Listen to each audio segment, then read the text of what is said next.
Good morning, everyone, and welcome back into North Dakota today. Well, I am so excited to be here at the Rough Rider Hotel with Robbie Loff. He is the Director of Programming and Partnerships for the Theodore Roosevelt Presidential Library. Good morning. Good morning. Welcome to Medora. We've been having so much fun. Yes, it's been incredible. So I'm excited to chat with you today. It's the best. You traveled from eastern North Dakota to western, just like Theodore Roosevelt traveled from the East Coast to the Badlands. Yeah. You had your own experience getting out here. Your first thoughts, pretty good? Pretty great. I've been incredibly impressed with everything so far.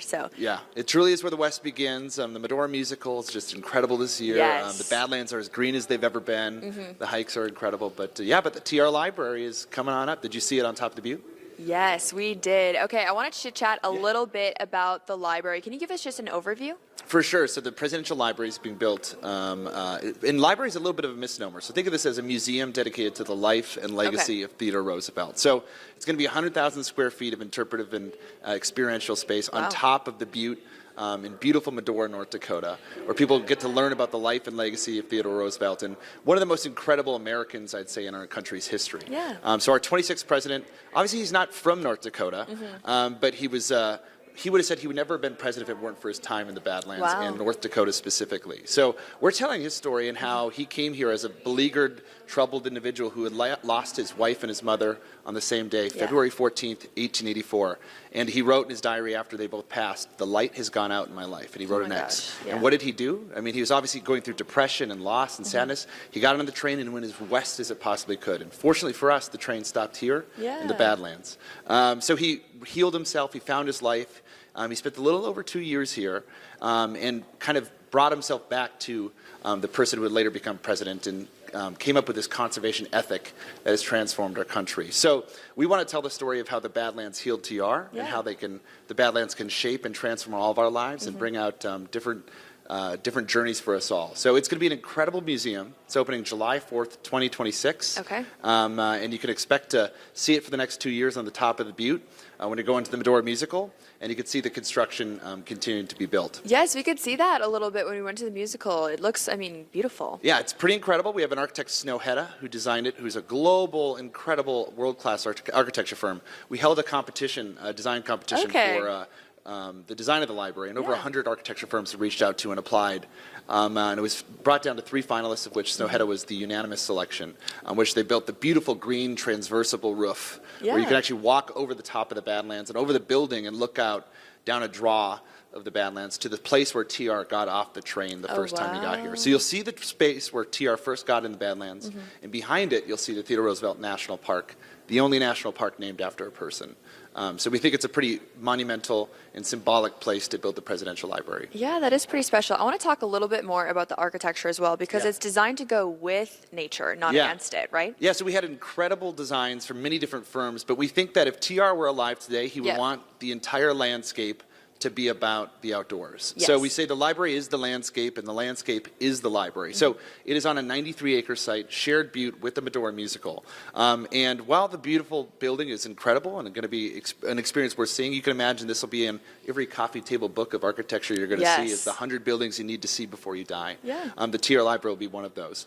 But additionally, I think the 93-acre site is going to be just as worthy of a visit as the Presidential Library. So you'll be able to walk along a nearly mile-long cultural loop, we're calling it, with different outlays, including a place to sit below the Badlands, at the dark sky, at the stars, to dangle over the Badlands. You're going to have an ability to do a ropes course over the Badlands, and then take different hikes off the trail, including the Matahay, which is my favorite part of the Badlands, hopping on a mountain bike and just seeing the different 30,000 feet of elevation change over the entire 170-mile trek. So it's going to be an absolutely incredible experience for you to have. But that 93-acre site is going to be just as busy, if not busier, than the actual Presidential Library. Okay, so it's not just a library then. That's certainly good to know. Very exciting. So what has the community's response really been to this? I bet people are really excited. Oh, it's been phenomenal. I think everybody has seen the transformational experience that you can have in Medora. And I know for me, you know, I'm from Mayville, North Dakota, which is on the eastern part of the state, and you know, my life really changed when I came out here for the first time. But a lot of people who live here have been sharing this story for a long time. So there's a lot of different things that you can do that can engage, whether it's, of course, with the Theodore Roosevelt Medora Foundation, with the musical, with Joe Wiegand, with Colin Kazatny's magic show show in town, which is absolutely fabulous. But anything to Todd's Old Time Photo, which is an incredible experience, to getting to go to the many restaurants in town and the National Park, of course, which is the center of it all. I mean, the life and legacy of TR is best represented by the National Park System, which is America's best idea. It's been copied across the globe. So the community's been very supportive. We're very excited to have many different members of our state and our region and our nation come here and see it for themselves. Definitely. Why would you really urge folks to come out and to also stay tuned, to the construction updates of the project? Well, I think this is North Dakota's project. We have a lot to be proud of, and we are inviting people to come see our state. I know I've invited a lot of friends to come here, and a lot of people, we just had somebody in the lobby who said this was their 50th state that they've been to, which is awesome, but we want to be people's first state they leave and visit. So I think when people come to North Dakota, we have this great story to tell about why people should come to this place we love, and I invite all North Dakotans to share our story and invite people here July 4th, 2026 and the years after to experience the majesty of the Badlands, which is truly one of the most beautiful places on the planet, let alone our beautiful country, and just be proud to share this story. And the construction, I got to tell you, it's just super cool. Yes. You're going to see one of the most beautiful buildings in the world being built here in the Badlands of North Dakota. And that's a story that we should all be proud of, and we all have a big part of. Absolutely. Very well put. Thank you so much for your time this morning. Want to be here. Welcome to Medora. I hope you have a great time. The Medora musical, I've seen it so many times, but this is the best show I've ever seen of theirs. So I just invite everybody to get out here, get your tickets. I've gone twice. Just took my nieces there. I'm going to go at least 4 more times this summer. Yes, that's what I've been hearing, is that it's everyone's favorite this year. Well, thank you so much. We really appreciate it again. Great to be here. Thanks. All right, everyone, stick around. We have more Medora action on our show here today on North Dakota Today.